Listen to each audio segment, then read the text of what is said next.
In Fortnite Save the World, there are a ton of really good videos and charts that explain in detail which building materials should be used or not used when dealing with specific elemental husks. And although these amazing tools are meant to be thorough, sometimes the additional percentages, numbers, stats, and exceptions can confuse the viewer more than help them. I'm Lyrix-x, and I promise you that by the end of this short video, you will only need to remember 3 things in order to glance at the mission alert modifiers and be able to identify instantly which building material to use. First and foremost, I think it's extremely important to get into a good habit to at least acknowledge the mission modifiers before loading into a specific mission. Modifiers like Exploding Death Bomb, Wall Weakening, and Metal Corrosion all have great implications on how to trap the mission, and modifiers like Smoke Screens and Acid Pools might influence which loadout will be most effective. Having said that, this video is more directed to being able to identify which building materials you should build with when you load into a specific elemental storm zone.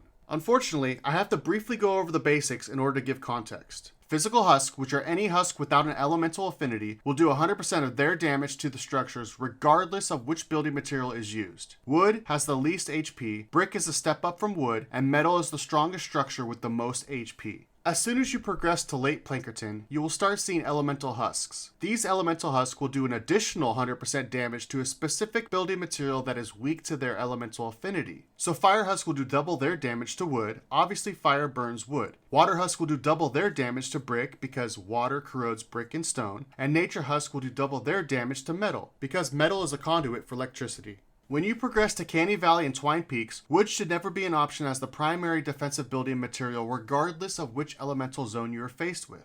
It is also safe to say that you should build with the strongest material, usually metal, provided that material isn't weak against a specific mission's elemental affinity. Where things can get a bit complicated is when the mission has the Metal Corrosion modifier. With Metal Corrosion, the basic husk's melee attacks cause metal buildings to corrode, periodically damaging them for a time. This sounds scarier than it actually is, and many people do not fully understand that the key word in this description is basic husks. This means that only basic husks and their elemental versions will apply metal corrosion. So none of the other husks, such as husklings, beehives, pitchers, zappers, gunslingers, husky husks, exploders, riot shielders, beehive lobbers, bombshell lobbers, nurses, and any of the mist monsters or bosses will apply metal corrosion.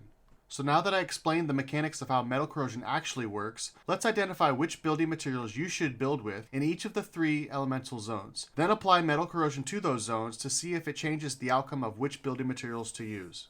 We have already established that wood is too weak to defend mission objectives. And if we eliminate the building materials that are weak to the mission's elemental affinities, you will see that in a nature elemental zone, brick is the only option to build with. In a water elemental zone, metal is the only option to build with. And in a fire elemental zone, both brick and metal can be used. Let's apply the metal corrosion modifier to a nature elemental zone. Does it change anything?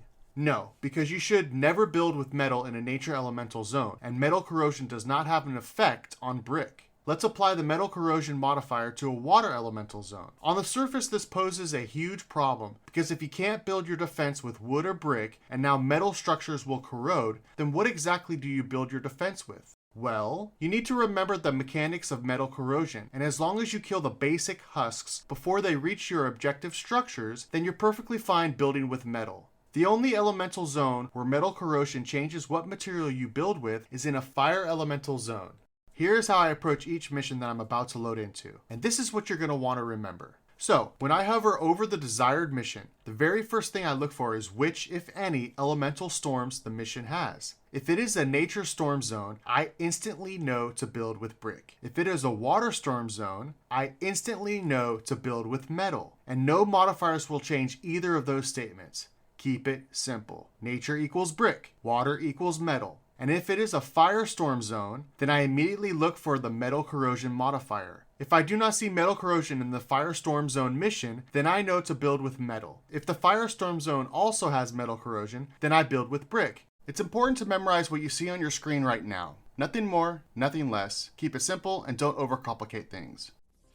Again, I am Lyrix-x, and this is literally my first Save the World video. I wanted my first video to be somewhat educational and about the basics, and I've got a lot of really creative plans for future videos. So if you want to support me on my journey, hit the like button, subscribe, and write a comment letting me know what you liked or disliked in this video.